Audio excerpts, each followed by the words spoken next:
Mesmerizing wedding collection. Tejaswini by Chungat Jewelry.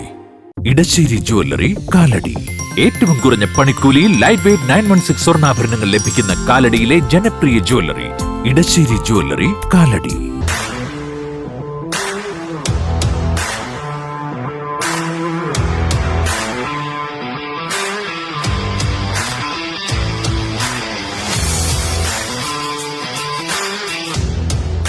ഗുണനിലവാരമുള്ള പാദരക്ഷകളുടെയും ബാഗുകളുടെയും വിപുലമായ ശേഖരവുമായി എന്നും നിങ്ങളോടൊപ്പം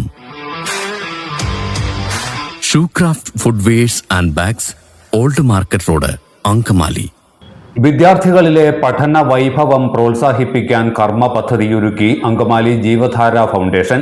SSLC +2 പരീക്ഷകളിൽ ഉന്നത വിജയം നേടിയ വിദ്യാർത്ഥികളെ അവാർഡ് നൽകി അനുമോദിച്ചു. രോഗബാധിതർക്ക് ചികിത്സാ സഹായം എത്തിച്ചും ഇതര സാമൂഹ്യക്ഷേമ പ്രവർത്തനങ്ങൾക്ക് ഊന്നൽ നൽകിയും മാതൃകാ പ്രവർത്തനം നടത്തിവരുന്ന പ്രസ്ഥാനമാണ് ജീവധാര ഫൗണ്ടേഷൻ. അന്തസ്സും അഭിമാനവുമുള്ള പുതുതലമുറയെ വാർത്തെടുക്കുന്നതിൽ വിദ്യാഭ്യാസത്തിനുള്ള പ്രാധാന്യം കണക്കിലെടുത്താണ് പഠനത്തിൽ മികവ് പുലർത്തുന്ന കുട്ടികളെ ആദരിക്കാൻ ജീവധാര ഫൗണ്ടേഷൻ പദ്ധതിയൊരുക്കിയത്. അങ്കമാലി പീച്ചാനിക്കാട് ജീവധാര മിനി ഹാളിലായിരുന്നു അനുമോദന ചടങ്ങ്. കാലടി സംസ്കൃത സർവകലാശാല മുൻ vice chancellor doctor MC Dileep Kumar സമ്മേളനം ഉദ്ഘാടനം ചെയ്തു. ഡോക്ടർ സാദിച്ചാക്കോ പറഞ്ഞതുപോലെ ഞാനൊക്കെ പരീക്ഷ എഴുതുന്ന കാലത്ത് 186 പേര് SSLCക്ക് എഴുതി 28 പേരാണ് അന്ന് ജയിച്ചത്. ഒരു ഫസ്റ്റ് ക്ലാസ് എനിക്കല്ല, ഒരു ഭദ്രൻ എന്ന് പറഞ്ഞ കുട്ടിക്കുണ്ട്. അന്ന് ഫസ്റ്റ് ക്ലാസ് കിട്ടിയ ഭദ്രനെ പൊക്കിയെടുത്തുകൊണ്ട് നാട്ടുകാർ പറഞ്ഞു അവര് ഫസ്റ്റ് ക്ലാസ് എന്ന് കേട്ടെന്ന് പറഞ്ഞു. 360 മാർക്ക്. കാലം ഒരുപാട് മാറ്റം വരുത്തി എന്നുള്ളതാണ് അതിന്റെ പ്രത്യേകത. ഞാൻ പറയുന്നത് ഇന്ന് പാരൽ കോളേജുകൾ ഇഷ്ടം പോലെ തോറ്റ കുട്ടികളെ തേടി പാരൽ കോളേജിലെ അധ്യാപകർ കാത്തിരിക്കുകയാണ് അവരെ പഠിപ്പിച്ച് ജയിപ്പിക്കാൻ വേണ്ടി. അങ്ങനെ ഒരു പാരൽ കോളേജിന്റെ ഒരു ബിസിനസ്സും ഒക്കെയുള്ള കാലഘട്ടത്തിലൂടെ കണ്ടാണ് ഞങ്ങൾക്ക് വളർന്നു വന്നത്. അതുകൊണ്ട് ഇന്ന് എൻ്റെ കുട്ടികളെ കാണുമ്പോൾ എനിക്ക് അഭിമാനമുണ്ട്. കാരണം പാരൽ കോളേജുകൾ എന്ന് പറഞ്ഞൊരു പ്രസ്ഥാനം തന്നെ കേരളത്തിലില്ലാതെ, കാരണം അതിന്റെ ആവശ്യമില്ല. സ്വയം പഠിക്കാനും പഠിക്കാനുള്ള സന്ദർഭങ്ങളും സ്കൂളിൽ ഇതിനുള്ള സൗകര്യങ്ങളും രക്ഷിതാക്കൾക്ക് കുട്ടികളെ ശ്രദ്ധിക്കാനുള്ള അവസരവും ഒക്കെ വന്നു ചേർന്നു. നമ്മുടെ വിദ്യാഭ്യാസ മേഖലയിൽ ഒരുപാട് മാറ്റങ്ങൾ വന്നിട്ടുണ്ട് എന്നുള്ളത് വളരെ ശ്രദ്ധേയമായ ഒന്നായിട്ട് തന്നെ. ജീവധാര ഫൗണ്ടേഷൻ ചെയർമാൻ സാജു ചാക്കോ അധ്യക്ഷനായിരുന്നു. ഡോക്ടർ ഏലിയാസ് മോറത്തനാസിയോസ് മെത്രാപ്പോലിത്ത അവാർഡ് വിതരണം നടത്തി. ഏറ്റവും കൂടുതൽ മാർക്ക് വാങ്ങി വിജയിച്ച കുട്ടികളെ ആദരിക്കുന്ന ഈ സമ്മേളനം, ഇത് നാടിന്റെ മുഖമാണ്. നിങ്ങൾ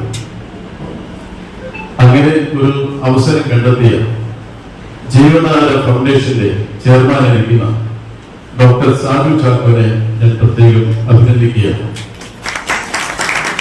ഒരു കാര്യം കൂടിയുണ്ട്, അദ്ദേഹം സാമൂഹിക സാംസ്കാരിക വിദ്യാഭ്യാസ മേഖലകളിൽ വളരെയേറെ സംഭാവനകൾ നൽകുന്നതിന്റെ ഒരു ഭാഗമാണ് നിങ്ങളെ വിളിച്ച് നിങ്ങൾ മിടുക്കന്മാരും മിടുക്കികളുമാണ് എന്ന് നിങ്ങളെ ഒരു സമൂഹം അക്സെപ്റ്റ് ചെയ്യുന്ന ഒരു സമ്മേളനമാണ്. അപ്പോൾ ഈ സമ്മേളനത്തിൽ കൂടി നിങ്ങളെ സംബന്ധിച്ചിടത്തോളം നിങ്ങൾക്ക് മുന്നോട്ട് ഇനി കൂടുതൽ പഠിക്കാനുള്ളതായ ഒരു പ്രോത്സാഹനമാണ് ഇവിടെ കൂടി നിങ്ങൾക്ക് ലഭിക്കുന്നത്. സാധിച്ചാക്കിനെ സംബന്ധിച്ചിടത്തോളം പാവപ്പെട്ടവരെയും പ്രയാസങ്ങൾ അനുഭവിക്കുന്നവരെയും ഒക്കെ സഹായിക്കാനുള്ളതായ ഒരു നല്ല മനസ്സ് അദ്ദേഹത്തിനുണ്ട്. ജീവധാര ഭാരവാഹികളായ ജോസ് പോൾ, KV മുരളി തുടങ്ങിയവർ പ്രസംഗിച്ചു. വിദ്യാർത്ഥികൾക്കും മാതാപിതാക്കൾക്കുമായി വിവിധ വിഷയങ്ങളിൽ Vipin Vincent, Jose Paul, Jackson, Joshy Tharian എന്നിവർ ക്ലാസുകളെടുത്തു. 30ഓളം വിദ്യാലയങ്ങളിൽ നിന്നായി ഉന്നത വിജയം നേടിയ 142 വിദ്യാർത്ഥികൾക്കാണ് അവാർഡ് നൽകിയത്. എല്ലാത്തരം അഴുക്കിനെയും തുടച്ചുമാറ്റി സുഗന്ധം പരത്താൻ ഇനി എന്നെന്നും ഓർമ്മ പെർഫ്യൂംഡ് ക്ലീനിംഗ് ലിക്വിഡ്. വീടെന്നും സ്വർഗമാക്കാൻ ഓർമ്മ പ്രോഡക്ട്സ്. ഇതെല്ലാം എന്റെ കല്യാണത്തിന് വാങ്ങിയതാ. വാവ്, ഇതെവിടുന്നാ? നമ്മുടെ MV ചാക്കോ ജ്വല്ലറിന്ന്. 70 വർഷത്തെ പാരമ്പര്യല്ലേ.